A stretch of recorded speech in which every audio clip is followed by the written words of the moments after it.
Me estaba abrochando el sujetador con los nervios de una adolescente, y eso debería haber sido suficiente señal de que algo no iba bien. Estaba en la habitación 314 de un hotel a las afueras de Madrid. Era martes. Siempre era martes. Nos veíamos ahí desde hacía 2 meses, cada semana, a la misma hora, con la misma rutina. Llegaba con tiempo, me duchaba, me ponía la ropa interior nueva que él no sabía que compraba solo para eso. Después él llegaba, siempre sin prisa, con esa seguridad que a mí me sobraba y que Marcos, mi marido, había perdido hace años. Ese martes, sin embargo, algo se rompió. Cuando lo vi entrar, tan normal, tan suyo, no sentí mariposas ni deseo. Sentí culpa. No por lo que hacíamos. Por lo que yo había dejado de sentir en casa. Mi nombre es Laura, y aunque eso no importe ahora, lo que te voy a contar es lo que pasó el mes en que destruí un matrimonio de 11 años con un solo suspiro. La primera vez que vi a Mario, así se llama, no fue en una situación romántica. Fue en el tanatorio, en el velatorio de una compañera del trabajo. Él era su primo, y acabó tomando un café conmigo mientras todos lloraban. No hablamos de ella. Hablamos de música. De libros. De cosas estúpidas que uno no esperaría en medio de la muerte. Me hizo reír. Y eso me sorprendió. Porque yo no me reía mucho últimamente. Marcos y yo llevábamos años funcionando. No diré mal, pero sí, planos. Como cuando el sabor se va de un chicle que te gustaba mucho. La pasión se convirtió en logística. El deseo en turnos para llevar a nuestra hija al colegio. Los abrazos en rutina. Yo no tenía quejas concretas. No me pegaba, no me gritaba, no me era infiel. Solo, se había apagado. Y yo también. Después del tanatorio, Mario me escribió. Me buscó en Facebook, sí, aún tengo Facebook, y me dijo, no sé si es raro decir esto, pero me alegraste una tarde muy fea. Respondí sin pensar. Conversamos durante días. Nunca nada sexual, nunca nada prohibido. Pero yo sabía lo que estaba empezando. Lo supe cuando le oculté a Marcos que hablaba con él. No por miedo. Por vergüenza.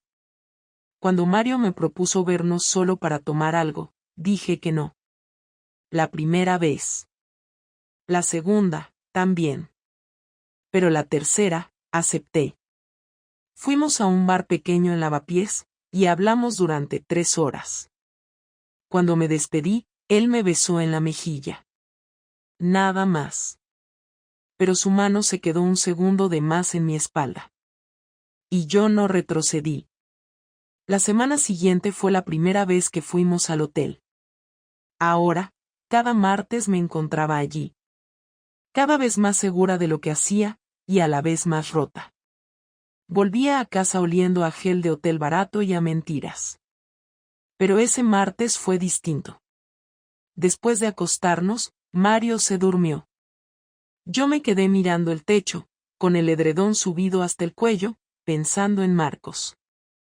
No en plan pobre hombre, no. Pensando en que parte de mí lo había borrado así de fácil. Porque ya no me dolía traicionarlo. Me dolía no sentir absolutamente nada mientras lo hacía. Volví a casa y Marcos estaba en el sofá, dormido con el portátil aún encendido sobre el regazo. Sofía ya dormía. La cena sin tocar. Me senté a su lado, lo miré un rato. No se despertó. Apagué el ordenador, lo arropé con una manta y me fui al baño a ducharme. Otra vez. Como si pudiera borrar algo. No sabía que Marcos ya sospechaba algo. Y tampoco sabía que esa misma noche, él iba a empezar a moverse en silencio. No para confrontarme. No todavía. Sino para destruirme desde dentro. Esa noche, cuando me metí en la cama, no dormí ni un minuto. Estuve mirando el techo como si de ahí fuera a salir una respuesta. No sabía si era culpa lo que sentía, o simplemente cansancio de todo. Me estaba convirtiendo en alguien que no reconocía. No por acostarme con otro, sino por la indiferencia que me provocaba lo que antes era mi vida.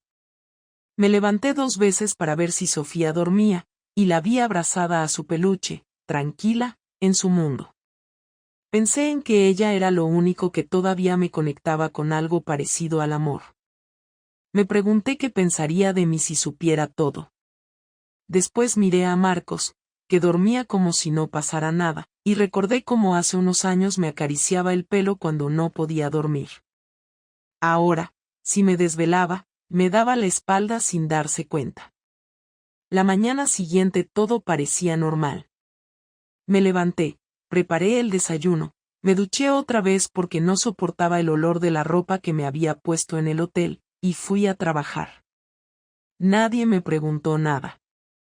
Nadie sospechaba nada. Ni siquiera yo parecía culpable.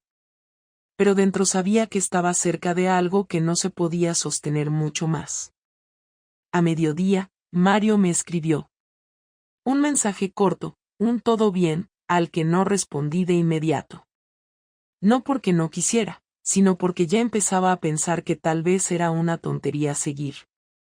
No había futuro, no había emoción nueva, solo una rutina paralela que me estaba comiendo en silencio.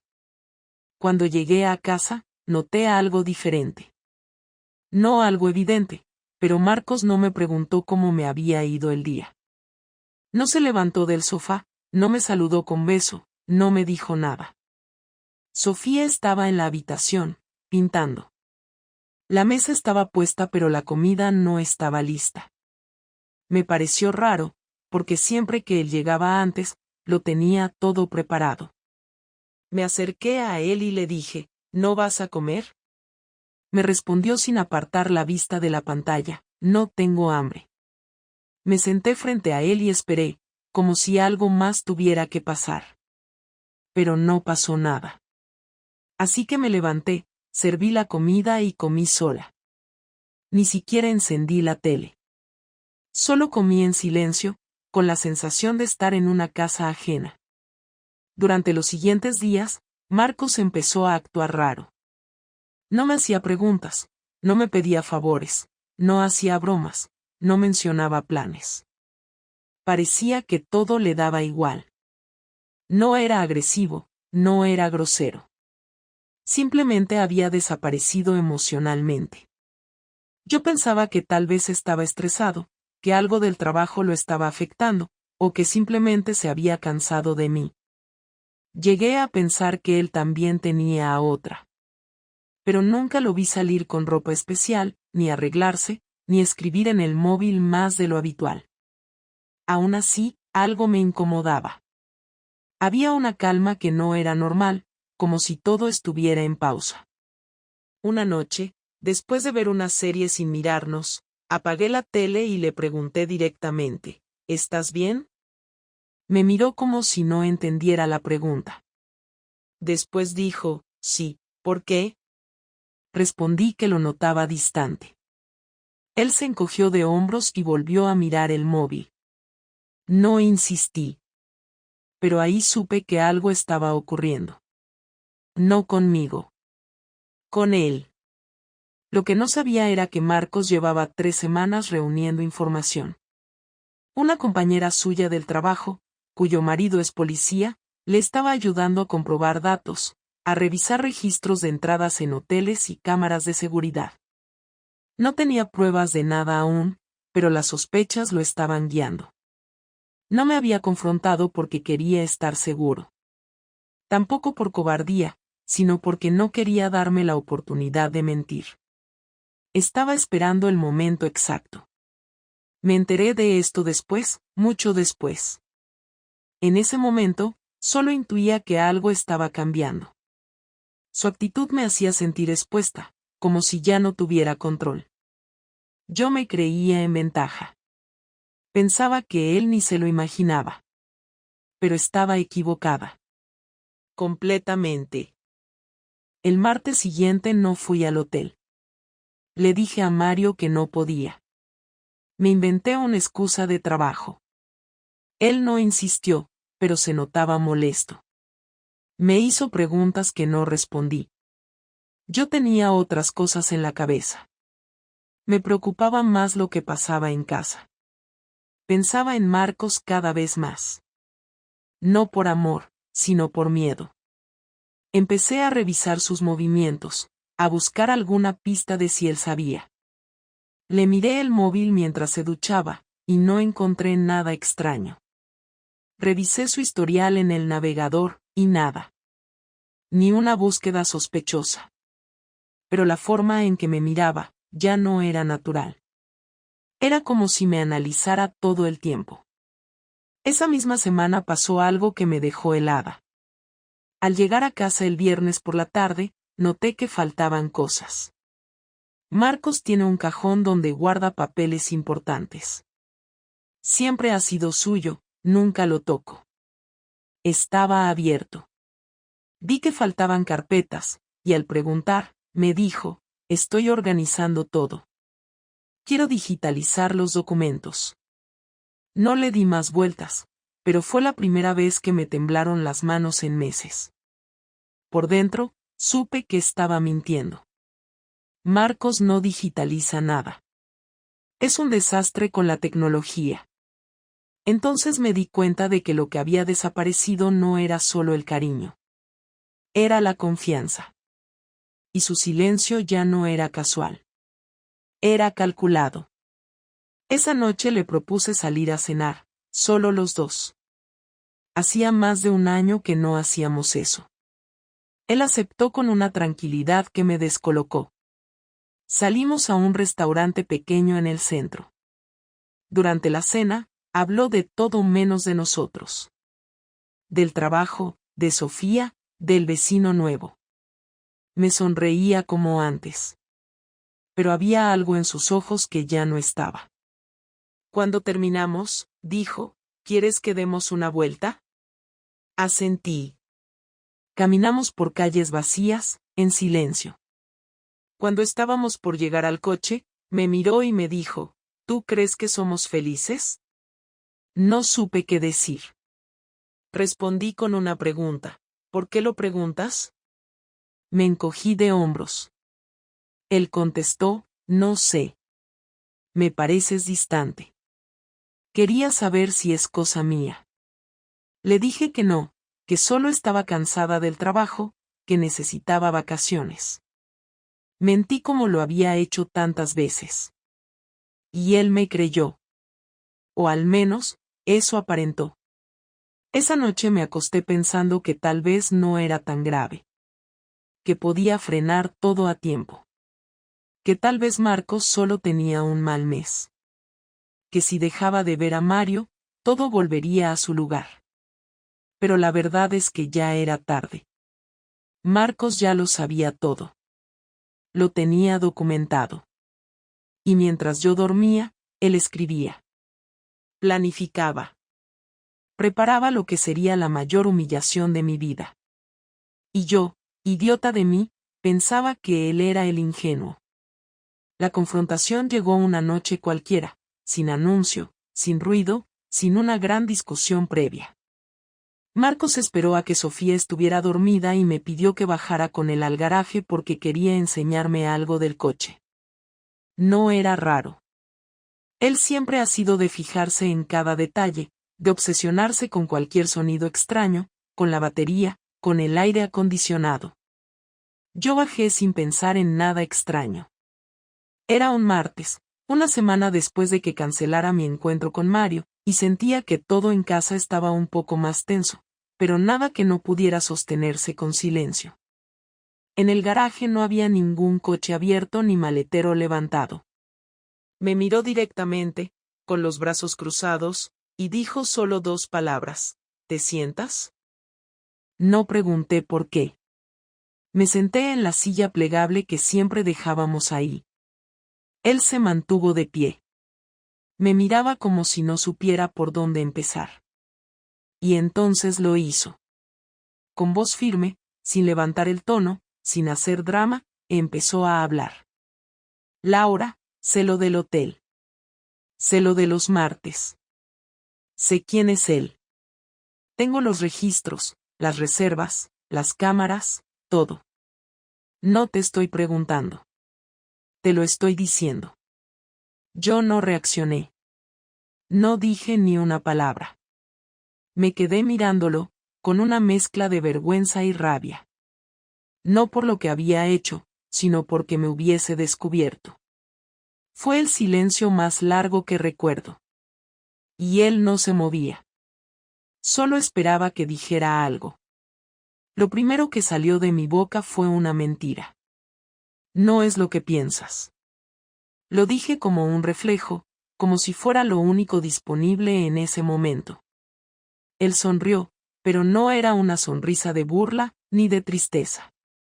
Era esa sonrisa seca que uno pone cuando ya sabe que va a escuchar tonterías. Ah, no. Entonces explícame tú qué es. Me encogí de hombros, como una cría, como si pudiera escapar por ahí. Él se sentó frente a mí, apoyó los codos en las rodillas y esperó. Fue un error. Algo que no planeé. No significa nada. No fue por venganza, ni por odio. Solo, me pasó. Las palabras me salían torpes, lentas, como si tuviera que justificar un accidente de tráfico. Pero no era un accidente. Era una traición planificada, repetida y voluntaria. Marcos asintió.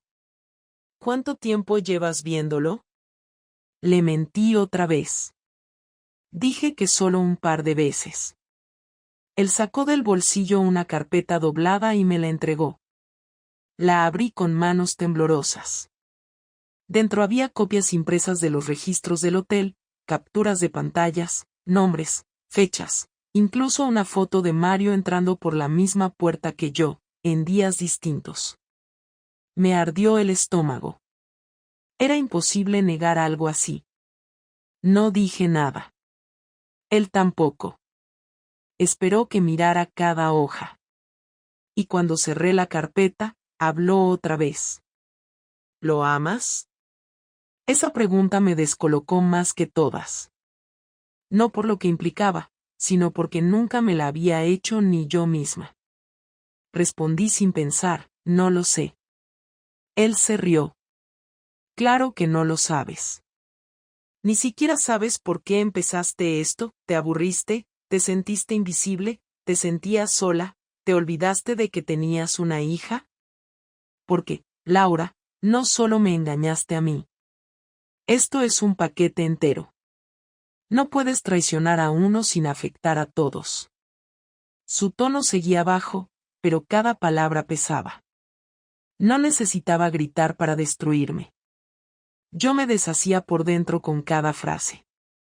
¿Y ahora qué? Pregunté con voz seca. Estaba esperando el golpe. Un me voy, un te vas, un se acabó.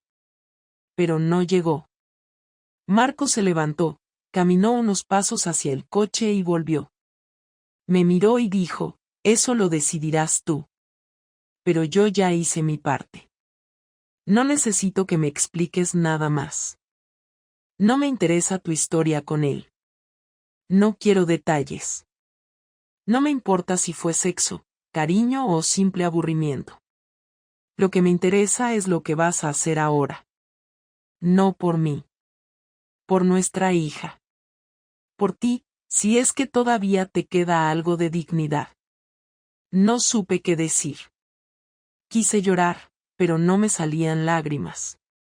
No por dolor, sino porque sentía que no tenía derecho a hacerlo. Me quedé sentada en esa silla fría de metal, viendo cómo él subía de nuevo a casa, dejando la carpeta encima del capó. Me quedé allí al menos 15 minutos. No sabía si subir o salir corriendo. Al final subí. Al entrar, Marcos estaba en la cocina, fregando los platos del día. Yo pasé directo al baño. Me encerré, me miré al espejo y vi una cara que no reconocía. Me sentí sucia, y no por haber estado con otro. Me sentí sucia por haber roto algo que no se puede reparar del todo. Esa noche no dormimos en la misma cama. Él se quedó en el sofá. Yo me quedé en la habitación, sin cerrar la puerta, como si eso sirviera de algo. No hablamos. No hubo gritos. No hubo reclamos. Solo una distancia nueva, tangible, pesada. Como si de pronto él estuviera a kilómetros, incluso estando en la misma casa. Al día siguiente, el ambiente seguía igual. Yo preparé el desayuno como siempre, ayudé a Sofía con los deberes, y fui a trabajar como si nada. Pero todo había cambiado. A mediodía, recibí un mensaje de Marcos. No era para hablar.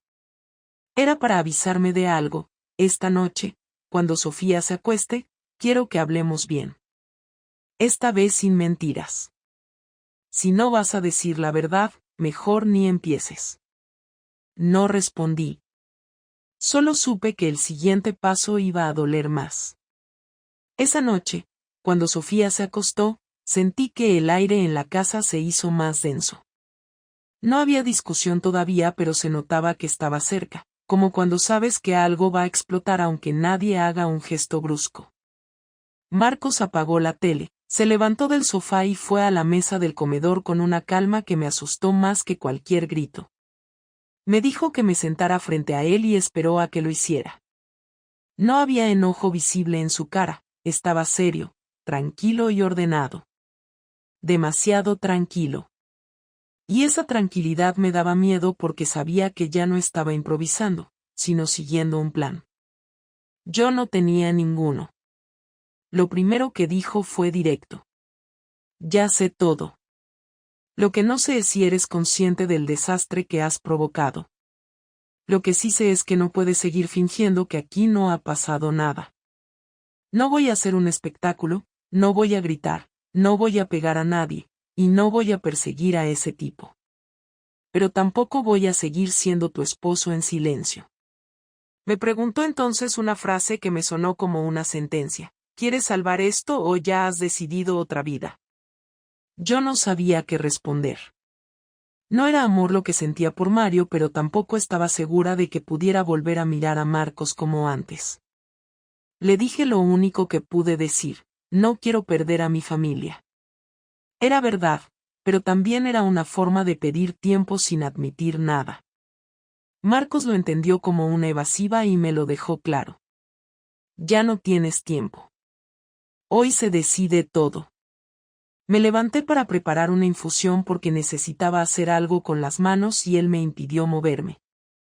No te escapes hacia la cocina. No quiero una conversación ligera. Quiero saber quién eres ahora, porque la persona con la que me casé hace 11 años no existe. Yo sentí una presión en el pecho pero no lloré. Le dije, todavía soy la misma. Él negó con la cabeza. No. La misma no se va a un hotel los martes. La misma no mira a su hija sabiendo lo que está haciendo. La misma no vuelve a casa con ese olor mientras yo estoy aquí preparándole la comida. Cada frase era como si abriera la puerta a un lugar más oscuro donde yo no tenía manera de defenderme. Entonces llegó lo que no esperaba. Marcos sacó una carpeta enorme que tenía guardada en una mochila bajo la mesa.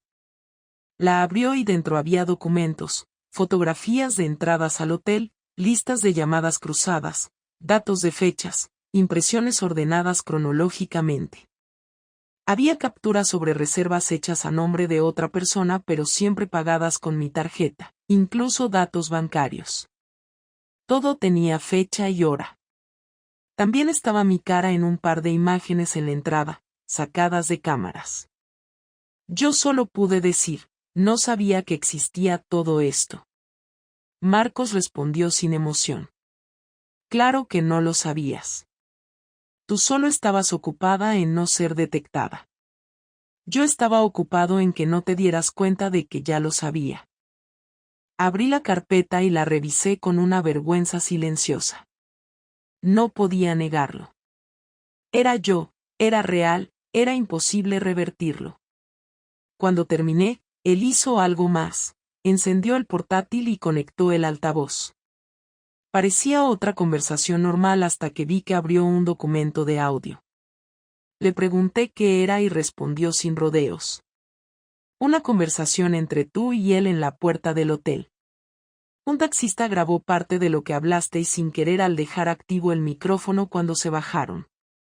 Lo tengo porque ese taxista es el hermano de una compañera mía. Lo puso. Solo duró 20 segundos. Se escuchaba mi voz riendo y diciendo que Marcos nunca se enteraría y que yo no tenía intención de dejarlo porque me convenía mantener la casa tranquila. Después se escuchaba la voz de Mario diciendo, él ni existe, tú ya vives por tu cuenta. Marcos pausó el audio y me miró. Yo no sabía dónde meterme. Él respiró hondo y explicó lo que venía. No voy a romperte la vida con violencia. Voy a hacerlo con orden. Y lo que escuchaste no se va a borrar. Lo voy a usar si tú no colaboras para que todo pase de forma civilizada.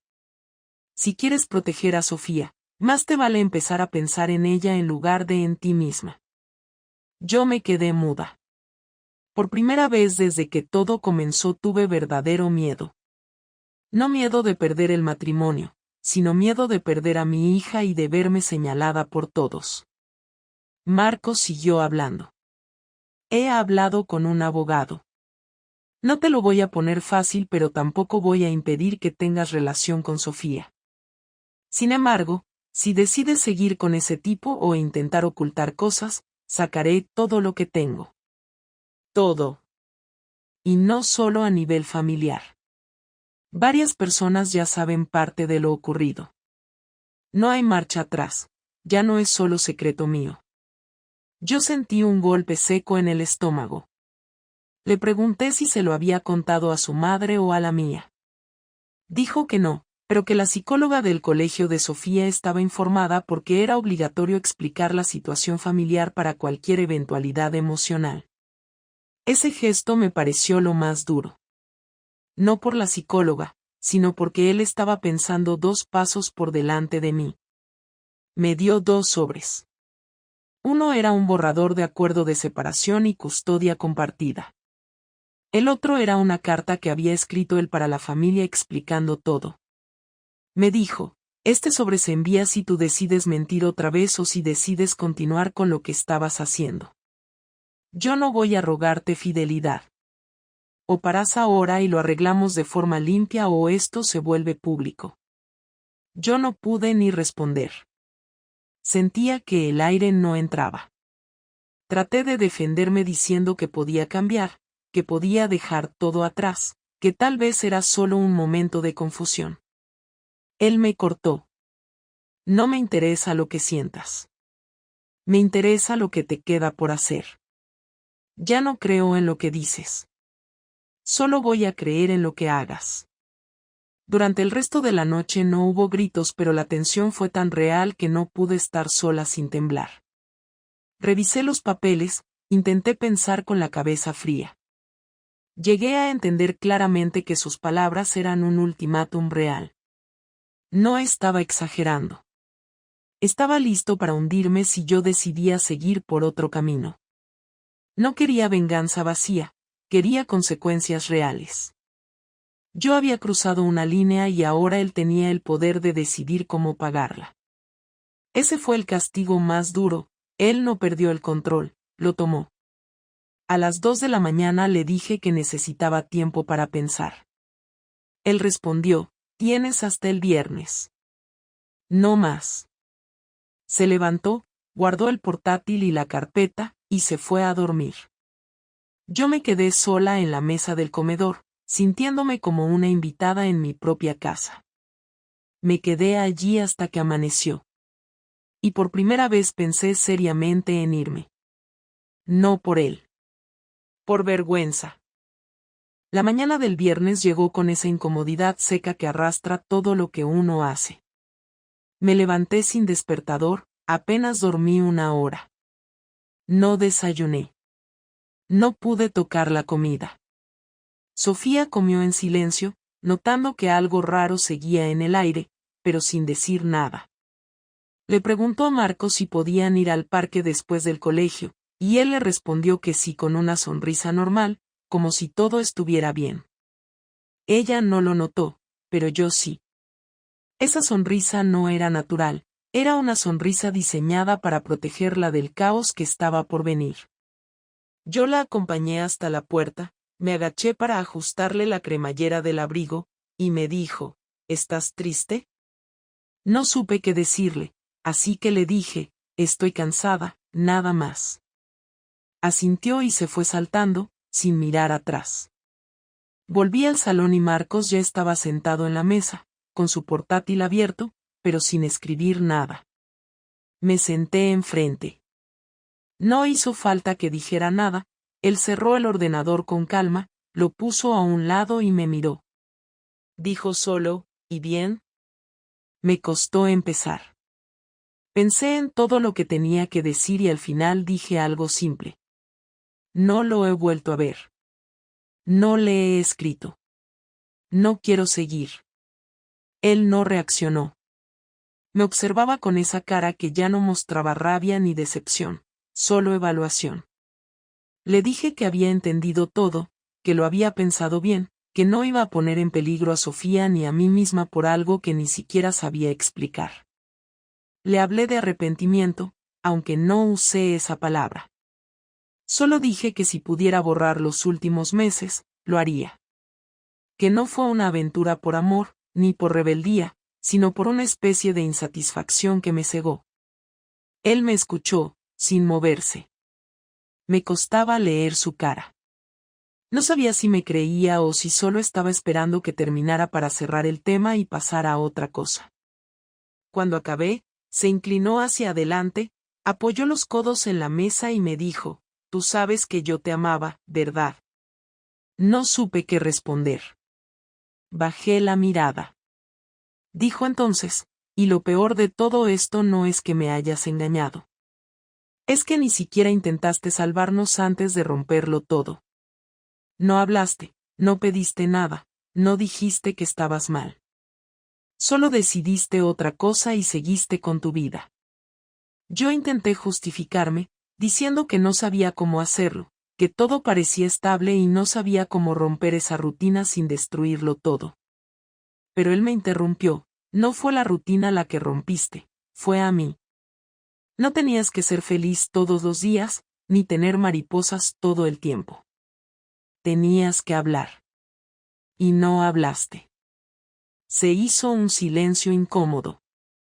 Yo sabía que tenía razón. Lo que más dolía de todo no era el engaño físico, sino esa indiferencia previa. Esa falta de intento.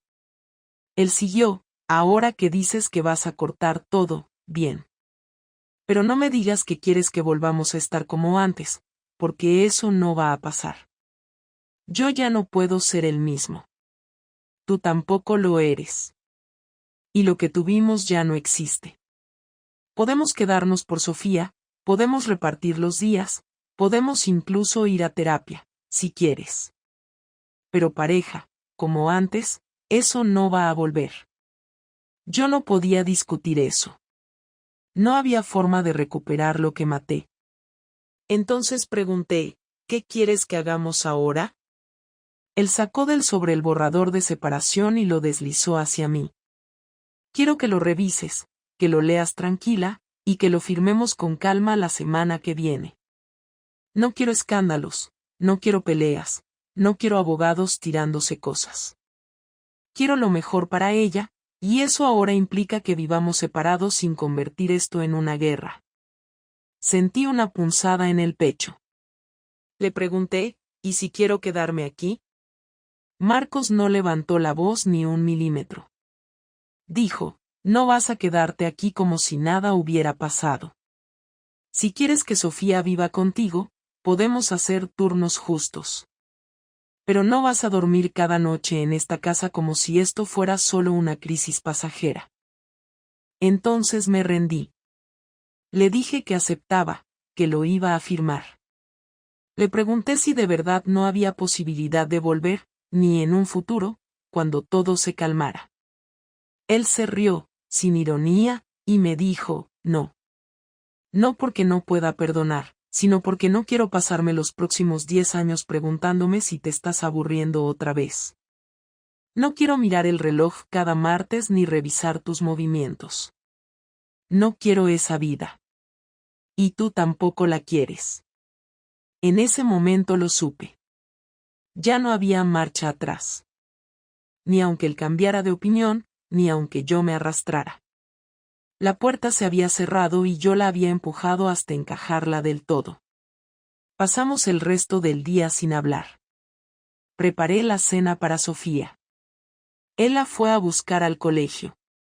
Cuando llegaron, se notaba que él había ensayado todo lo que le iba a decir. No le contó nada definitivo, solo que mamá y papá iban a vivir en casas distintas, pero que todo iba a estar bien. Que ninguno la dejaría sola, que íbamos a seguir viéndonos mucho, y que no tenía la culpa de nada. Ella preguntó si era por algo que había hecho. Y los dos respondimos al mismo tiempo que no. Cuando se fue a dormir, me encerré en el baño. No lloré. Me senté en el suelo, sin hacer nada, sin moverme.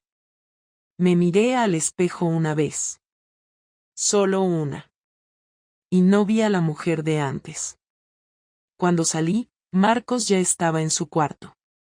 Yo dormí en el sofá. No hablamos más esa noche. Al día siguiente empecé a buscar un lugar donde mudarme. No dije nada a mis padres todavía. Tampoco a nadie más. No quería contar mi versión. No sabía cómo hacerlo sin parecer una víctima falsa o una traidora sin remedio. Y en el fondo, no necesitaba que me comprendieran.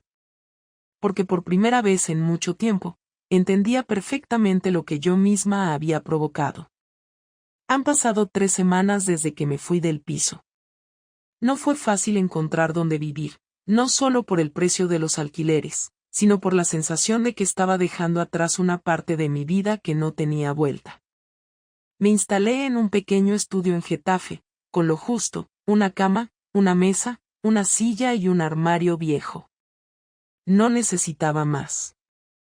Durante los primeros días me despertaba pensando que estaba soñando, que en cualquier momento iba a volver a casa, que todo esto era una exageración, un castigo temporal. Pero no lo era. Era real. Yo me había ido y Marcos no hizo el más mínimo gesto para impedirlo. Ni un mensaje, ni una llamada, ni una pregunta. Solo me pidió que pasara a recoger el resto de mis cosas cuando él no estuviera, y así lo hice. Ver la casa vacía, sin voces, sin Sofía, fue una experiencia dura. No hubo despedidas, no hubo abrazos, ni siquiera un portazo. Solo recogí mis bolsas en silencio, mientras él estaba en el trabajo y ella en el colegio. Dejé las llaves en la encimera y cerré la puerta detrás de mí.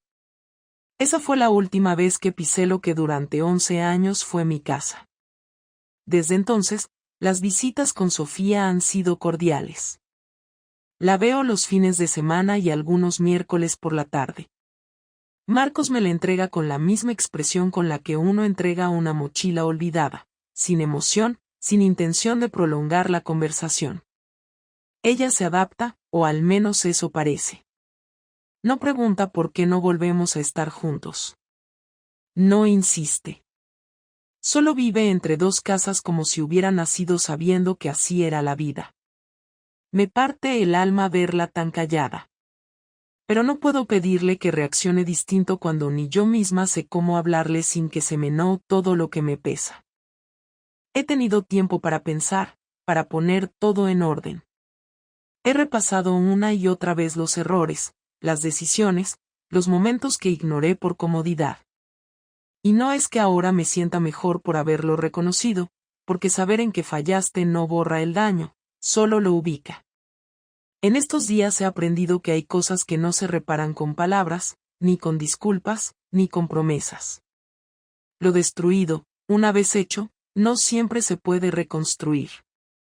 Tampoco se puede pedir a alguien que te espere mientras tú decides si te arrepientes de verdad o solo de las consecuencias. Marcos no me odia. Lo sé porque no me humilla, no me insulta, no me bloquea el acceso a nuestra hija. Pero tampoco me tiene ningún cariño. Y eso, de todo, es lo que más me ha costado aceptar. Porque es un vacío que no se llena, y que además, sé que yo misma fabriqué. No he vuelto a hablar con Mario. Después de todo, él no era el problema. Fue solo el síntoma.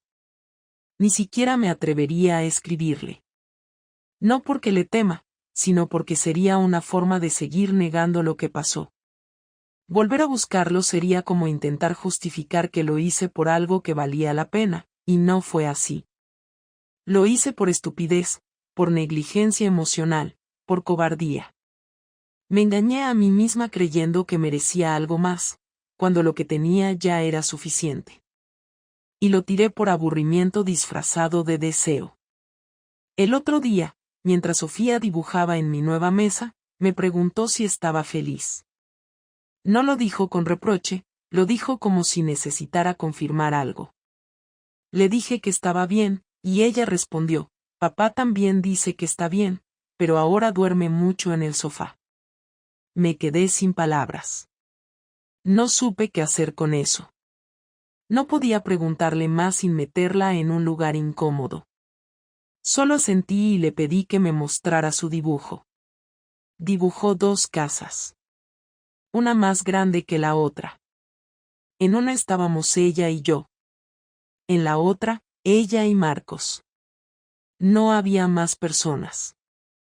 No había hermanos, ni abuelos, ni mascotas. Solo nosotros 3, separados. Desde ese día tengo ese dibujo pegado en la pared. No como castigo, sino como recordatorio. Me ayuda a no mentirme. A no pensar que esto es pasajero. Porque cuando estás al borde de perderlo todo, inventas excusas para no enfrentar lo que hiciste. Pero ese dibujo no deja lugar a dudas. Es la representación más cruda y más simple del resultado de mis decisiones. No hay vuelta atrás. Ya no soy esposa. Solo soy madre compartida, arrendataria en un piso de 40 metros, y alguien que ahora entiende el precio real de traicionar a quien te amó sin reservas. Hoy me llamó mi madre. Se enteró por una amiga en común que Marcos y yo ya no vivimos juntos. Me preguntó si habíamos tenido una pelea. Le dije que no, que simplemente las cosas se rompieron. No entré en detalles. No supe cómo explicarle sin que se le cayera la cara de vergüenza. Aún no sabe la verdad. No sé si algún día se la diré. No porque me quiera proteger, sino porque ella no podría con eso. Siempre pensó que yo era la que mantenía a la familia unida. Siempre me vio como el equilibrio. No sé si podría soportar saber que fui yo la que lo destruyó todo. En estos días también he recordado lo que era Marcos al principio. Me acuerdo de las veces que me esperaba a la salida del trabajo, solo para verme 10 minutos. De las tardes en las que cocinábamos juntos sin reloj. De cómo me miraba sin decir nada, como si yo fuera suficiente. Y ahora entiendo que todo eso no era común, no era normal, no era garantizado. Era amor real. Era dedicación. Y yo lo desprecié porque me acostumbré a tenerlo. Porque asumí que siempre estaría ahí. Hasta que dejó de estarlo. Hasta que me miró con esa calma firme de alguien que ya no lucha por ti, no porque no te quiera, sino porque por fin se eligió a sí mismo. No sé qué va a pasar conmigo en unos meses. No tengo un plan. No tengo expectativas. Solo sé que esta historia no termina con reconciliación ni con redención total. No voy a volver con Marcos, y tampoco quiero volver a ser la que era. Ahora solo quiero intentar vivir con lo que quedó. Ser mejor madre. Estar presente. No repetir errores. No justificarme más. Asumirlo todo. Ese es mi cierre, aunque no tenga aplausos ni perdón. Esto no es una historia para defenderme. Es solo lo que pasó. Y si alguna vez alguien me pregunta por qué lo hice, no daré discursos. Diré lo que sé ahora, lo arruiné todo porque dejé de valorar lo que tenía. Y cuando quise recuperarlo, ya no quedaba nada. Solo el eco de lo que fui. Y eso, aunque no mata, se queda para siempre.